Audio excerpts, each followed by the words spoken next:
la dictadura cubana entre el odio y la maldad, mientras sigue imaginando guerras contra Estados Unidos. ¿Cómo están, amigos? Bienvenidos a Noticias Importantes. Comenzamos.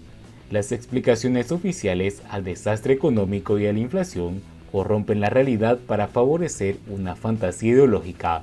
El filósofo Antonio Scocciato, autor de Los enemigos del comercio, uno de los estudios más amplios, documentados y profundos jamás realizados sobre la evolución histórica de la propiedad y la economía, se cuestiona: ¿por qué, siendo tan positivo el capitalismo, sospechamos de él? ¿Podría el rechazo de la propiedad privada y el comercio responder a un rechazo más genérico de la realidad prosaica? Ese rechazar la realidad ha sido constante en la Revolución cubana, que ha preferido siempre lo mitológico a lo fáctico, porque la realidad es infinitamente más densa e imaginativa que la delirante de las fantasías.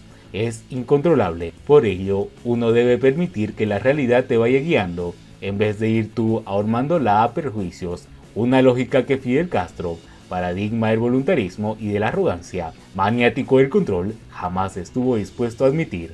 La utopía revolucionaria, románticamente difundida como un camino arduo hacia un fin grandioso, el socialismo próspero y sostenible, parece en realidad un recurso facilista, pero imprescindible, para justificar la imposición de la voluntad de unos pocos, ya no únicamente sobre la voluntad del pueblo, sino incluso sobre las leyes mismas que rigen al ser humano en lo físico y mental, en lo individual y colectivo.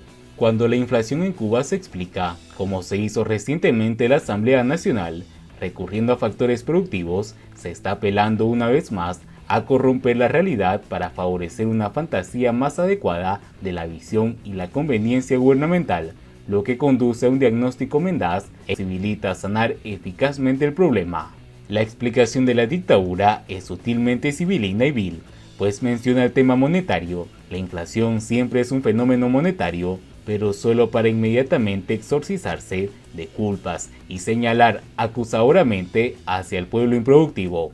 La circulación mercantil minorista, la oferta total de bienes y servicios de la población, tiene un déficit que se calcula en 60.000 millones de pesos. El 92% de los ingresos de la población que debían recogerse para alcanzar un equilibrio monetario, se está captando solo el 67%. Ahí está el desequilibrio, afirmó Marino Murillo, arquitecto de esta fracasada tarea de ordenamiento.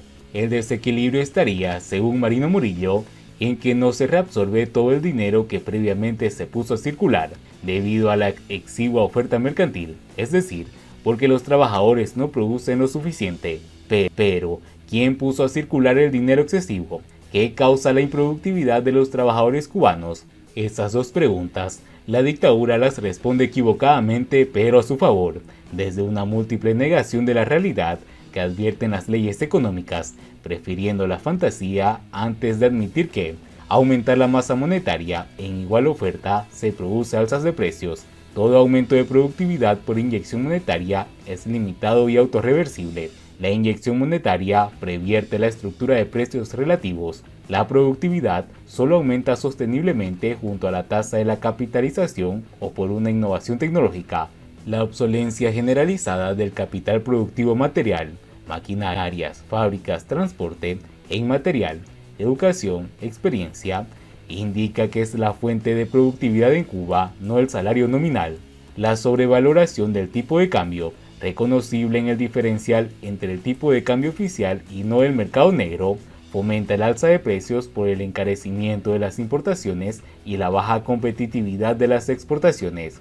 En definitiva, la elemental realidad que los gobernantes cubanos no ven es que el mercado es el mecanismo más eficiente para distribuir los recursos escasos de acuerdo a las necesidades de las personas, que si bien el Estado posiblemente puede aceitar este proceso de mercado, no puede sustituirlo. Esa ideologización sería su posible causa para la ceguera autoinducida únicamente si se admite que el castrismo se cree sus propias fantasías.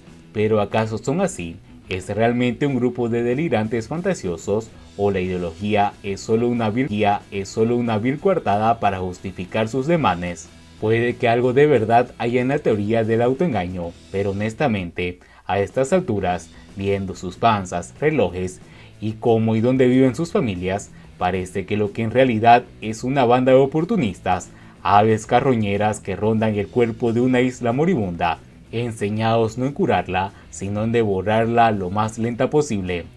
Mientras tanto, con Cuba en ruinas, el régimen vuelve a imaginar una guerra imaginaria con los Estados Unidos en el día de su defensa. Según el títere castrista, somos una revolución que no sobreviviría, y eso hay que tenerlo bien en cuenta, al claro error de descuidar su defensa. Vehículos blindados rotulados con pintura con la frase US Army en el llamado Día de la Defensa en Cienfuegos trajeron a la memoria de los cubanos los ensayos de guerra habituales durante décadas pasadas en la isla, cuando Fidel Castro insistía que el país sufriera una invasión de los Estados Unidos. De acuerdo con un reportaje de la corresponsalía de la Agencia Cubana de Noticias, en esa provincia, Cienfuegos TV, durante los ejercicios militares escenificados en ese territorio el pasado sábado, se improvisó un combate entre tropas locales y un grupo de invasores extranjeros. En la jornada del pasado sábado 20, en Cuba civiles y militares participaron en entrenamientos ante probables situaciones de riesgos, eventuales amenazas y agresiones a la seguridad del país en un escenario de guerra no convencional, indicó el reporte. Somos una revolución consciente de que su ejemplo incomoda a quienes la adversan. Somos una revolución que no sobreviviría, eso hay que tenerlo bien claro, al error de descuidar su defensa. Hoy es el Día Nacional de la Defensa, ejercicio genuino de participación popular, tuiteó el títere castrista Díaz-Canel. El denominado Día Nacional de la Defensa, el pasado sábado 20, dio por concluido los ejercicios militares de Moncada 2021, desarrollados en todo el país desde los días 18 y 19 de noviembre, con la participación de milicias, unidades de Fuerzas Armadas Revolucionarias y el Ministerio del Interior y la Defensa Civil. También Díaz-Canel dejó claro ver un informe militar en una práctica de tiro con armas de infantería de estudiantes de las Universidades de Ciencias Informáticas y Tecnología de La Habana.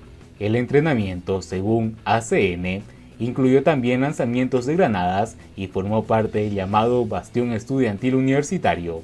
La movilización se produce mientras Cuba atraviesa la peor crisis económica de 2021, con una inflación de precios al consumidor totalmente disparadas, escasez de alimentos, medicinas, productos de aseo y un creciente descontento, expresado ya en las protestas del pasado 11 de julio, la jornada cívica por el cambio del 15 de noviembre, ambos sofocados con represión violenta por parte de la dictadura. Y bien amigos, así vamos terminando las noticias importantes del día de hoy. Por favor, nos ayudarían mucho compartiendo las noticias con sus amigos, con sus familiares y así poder llegar a muchas más personas con la verdadera realidad en Cuba. Patria y vida mis hermanos, nos vemos en el siguiente informe.